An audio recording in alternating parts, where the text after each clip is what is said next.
Increase करेंगे तो क्या होगा, the spaces between the particles that will decrease, so that we are able to convert the gas into liquid. Okay, thank you.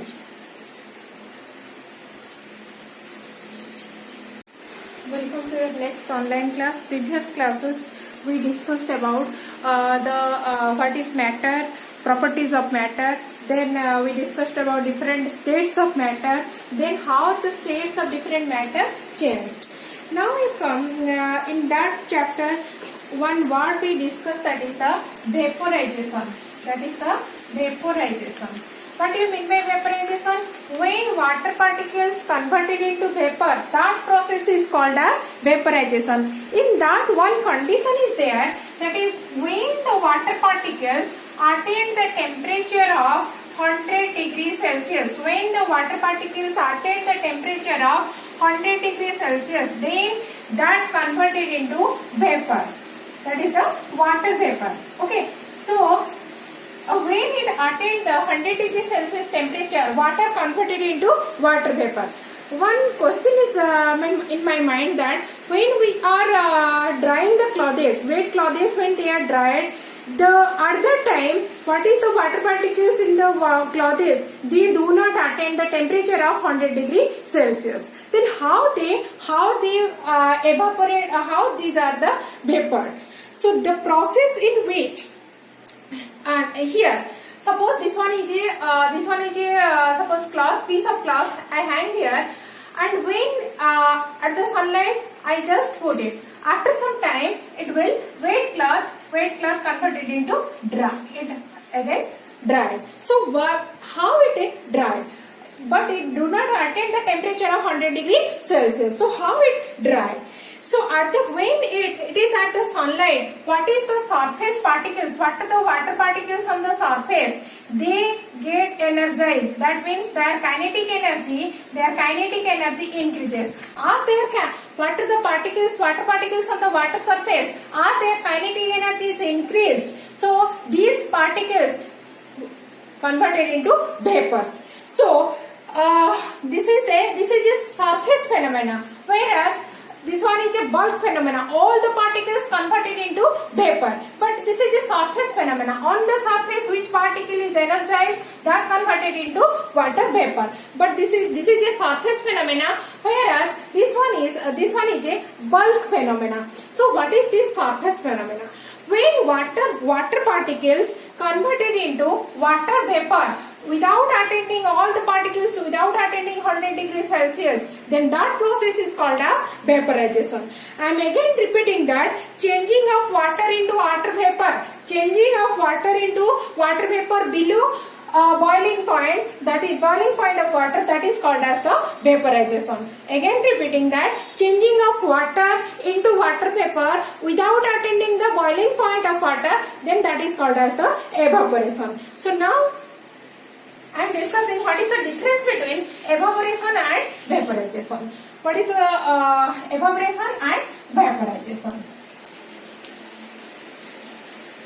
Here the water particle, when the water particle attain the boiling point, that is the 100 degrees Celsius, then it vapored. All the particles when attain the 100 degree boiling point, then they vapored. But here it do not attain the boiling point. Okay, do not attain the boiling point. Next, this is a surface phenomenon. Evaporation is a surface phenomenon when this one is, whereas vaporization is a bulk phenomena. This is a bulk phenomena. That means vaporization is a bulk phenomena, whereas this one is a surface phenomena. So what is the difference? When the particles do not attain, sometimes the particles do not attain the temperature of 100 degrees Celsius, at that time they converted into vapor, water converted into vapor. That process is called as the evaporation. And when the particles attain the boiling point, that is the 100 degrees Celsius, then they converted into vapor. That process is called as the vaporization. This is a surface phenomenon. This is a surface phenomenon. This is a bulk phenomenon. So both the cases, liquid water converted into gas, but the depth of the phenomena is different. So now these two things are different. Evaporation and vaporization both are different. So on which factors evaporation depends on which factors? Say for example, suppose I am taking two containers. Okay, two containers. In that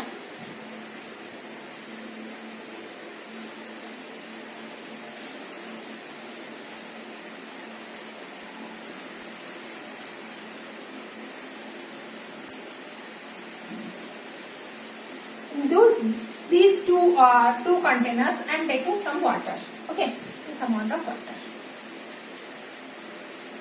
Tell me, in which container evaporation is fast? In which container evaporation is fast? So here in the first container, suppose this one is the first case, this one is the second case. So in the first container, the surface area is more in comparison to the second container. So here percentage of evaporation is more. So evaporation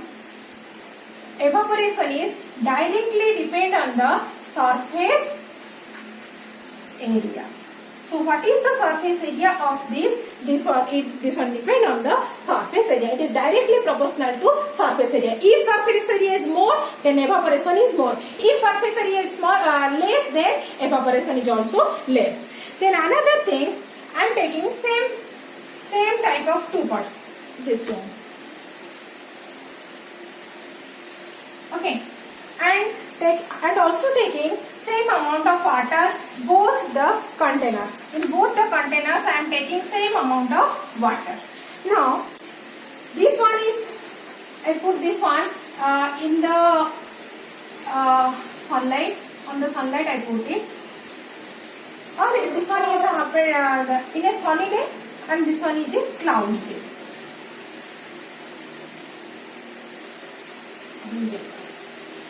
Sunny day, and this one is a cloudy day.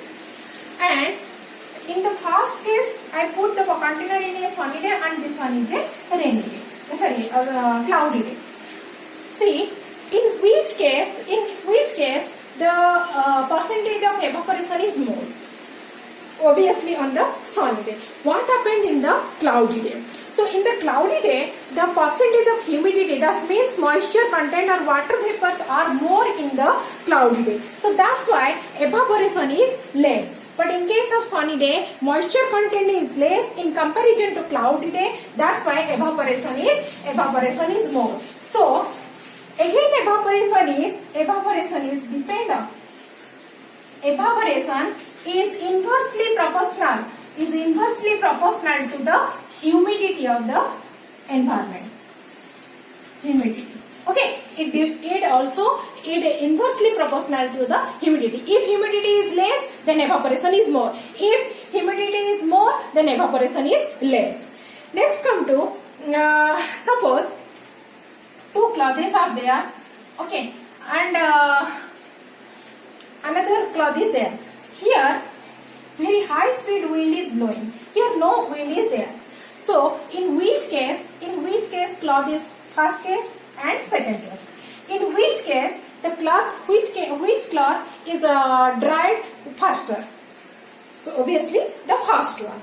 So what? So when these are surface water particles, when they are energized, that means their kinetic energy is increased, so that they starts to evaporate.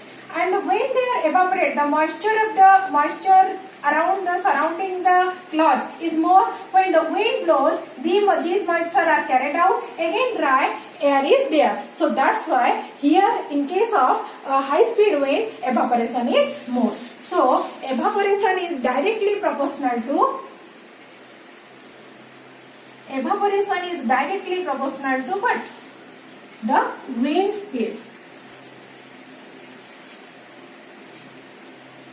So here we discuss that evaporation. What is evaporation? Evaporation, change of liquid into gas without attaining the boiling point of water, that is the evaporation. Due to evaporation, rain is there. Okay, water vapors from the river, pond, ocean, all the places water particles are evaporated, not that time vaporized. They are evaporated. It is a continuous process. There may be that may be at an boiling point or not, but evaporation is a continuous process. Sometimes we are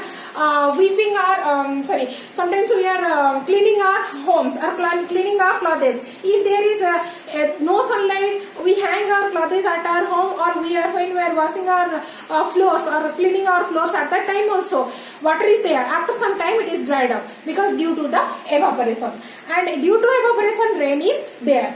And evaporation is dependent upon different factors. Evaporation depends on surface area of the container or the surface area of the liquid. Then evaporation is also dependent on the humidity. It is inversely proportional, and surface evaporation is directly proportional to the wind speed. So it is directly proportional to surface area, directly proportional to wind speed, inversely proportional to the humidity. So this is all about the evaporation. Another good effect is that evaporation have a good effect is that cooling effect of evaporation.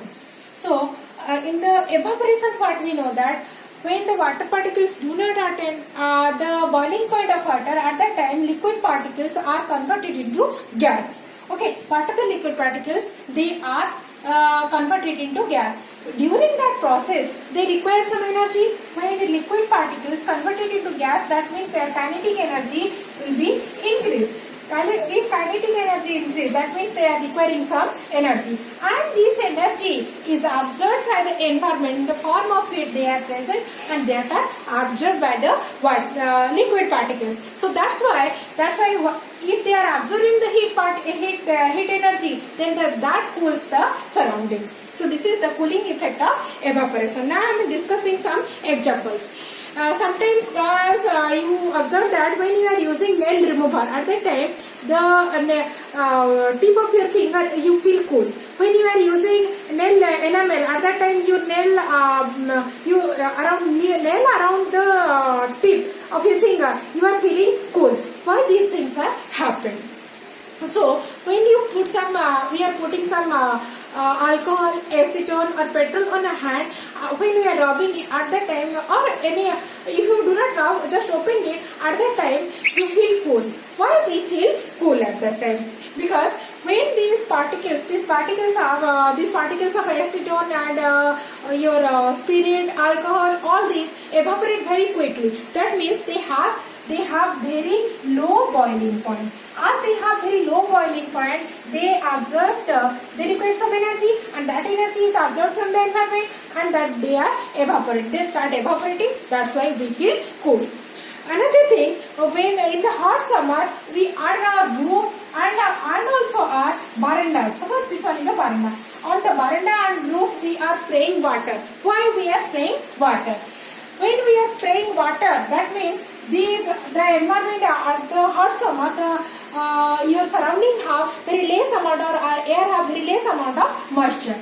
When these water particles are there, they absorb the heat energy from the roof, and they are kinetic energy.